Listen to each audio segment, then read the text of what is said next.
हरे कृष्णा, राधे राधे, ओम नमः शिवाय। आज सोमवार के दिन आप सभी सुनिए सोमवार की पावन कथा।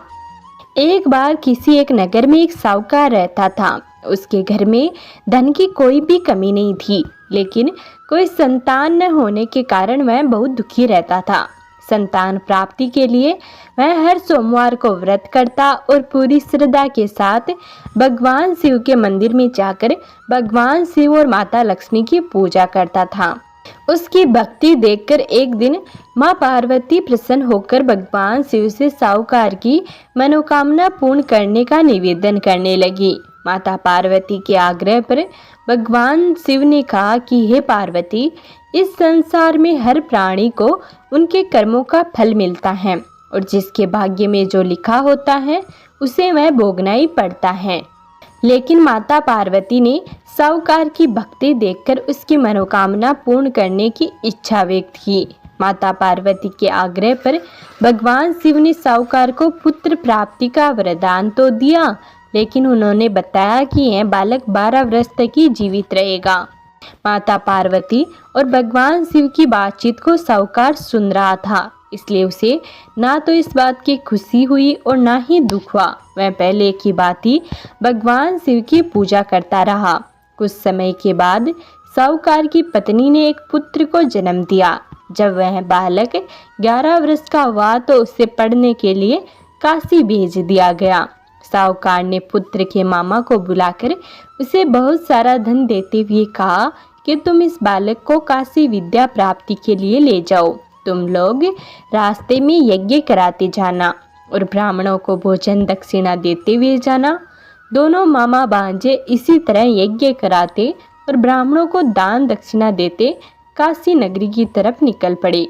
इस दौरान रात में एक नगर पड़ा, जहाँ नगर के राजा की कन्या का विवाह था। लेकिन जिस राजकुमार से उसका विवाह होना था वह एक आंख से काना था। राजकुमार के पिता ने अपने पुत्र के काना होने की बात को छुपाने के लिए सोचा, क्यों न मैं इस साहूकार के पुत्र को दूल्हा बनाकर राजकुमारी से विवाह करा दूं। विवाह के बाद इसको धन देकर विदा कर दूंगा और राजकुमारी को अपने नगर ले जाऊंगा।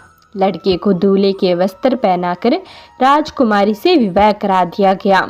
साहूकार का पुत्र ईमानदार था, उसे यह बात सही नहीं लगी, इसलिए उसने अवसर पाकर राजकुमारी के दुपट्टे पर लिखा कि तुम्हारा विवाह तो मेरे साथ हुआ है, लेकिन जिस राजकुमार के साथ तुम्हें भेजा जाएगा वह तो एक आंख से काना है।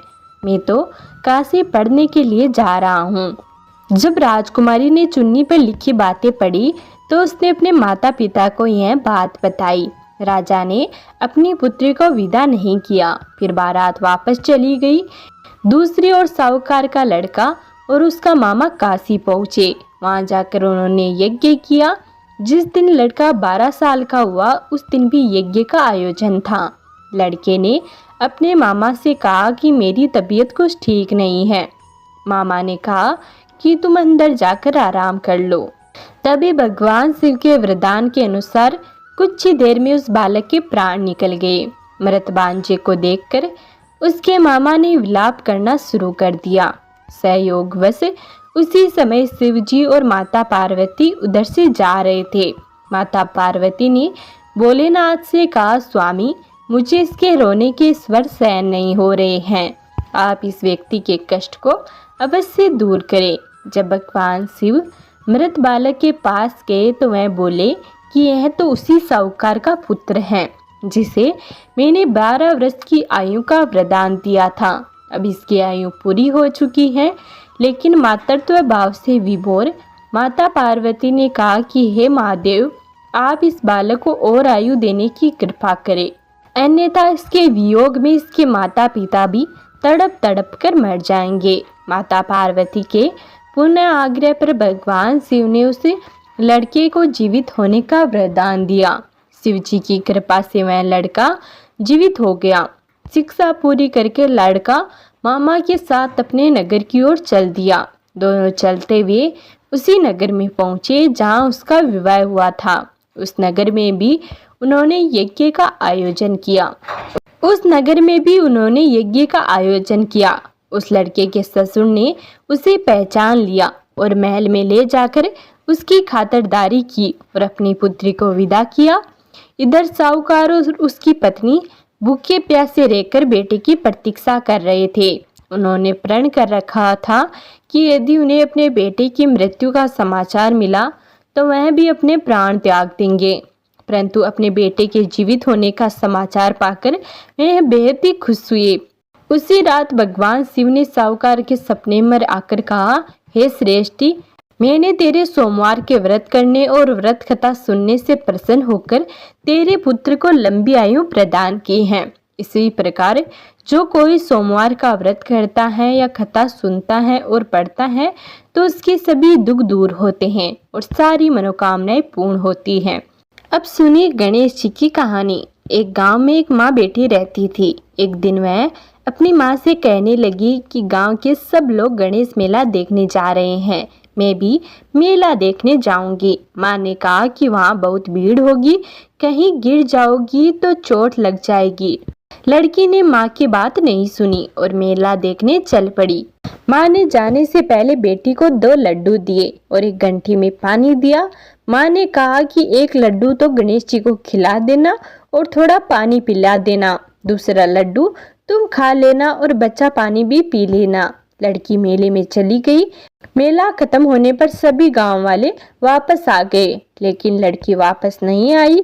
लड़की मेले में गणेश जी के पास बैठ गई और कहने लगी कि एक लड्डू और पानी गणेश जी तुम्हारे लिए और एक लड्डू और बाकी बचा पानी मेरे लिए। इस तरह कहते कहते सारी रात बीत गई।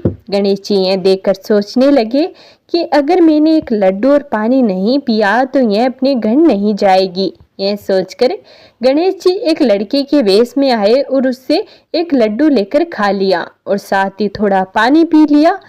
फिर भगवान श्री गणेश कहने लगे कि मांगो, तुम क्या मांगती हो। लड़की मन में सोचने लगी कि क्या मांगू, अन्न मांगू या धन मांगू या अपने लिए अच्छा वर मांगू या खेत मांगू या महल मांगू। वह मन में सोच ही रही थी तो गणेश जी उसके मन की बात को जान लिया। वह लड़की से बोले कि तुम अपने घर जाओ और तुमने जो भी मन में सोचा है वह सब तुम्हें मिलेगा।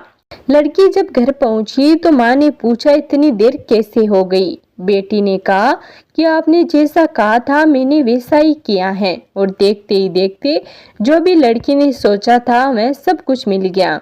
हे गणेश भगवान, जैसा आपने उस लड़के को दिया वैसा सभी को देना। तो प्रेम से बोलिए भगवान श्री गणेश की जय, भगवान शिव की जय। तो ये था आज का वीडियो। अगर आपको यह वीडियो पसंद आया हो तो प्लीज़ वीडियो को लाइक कर कमेंट में भगवान श्री गणेश की जय या महादेव की जय जरूर लिखिए। और अगर आपने अभी तक हमारे चैनल को सब्सक्राइब नहीं किया है तो प्लीज़ चैनल को ज़रूर सब्सक्राइब कर ले।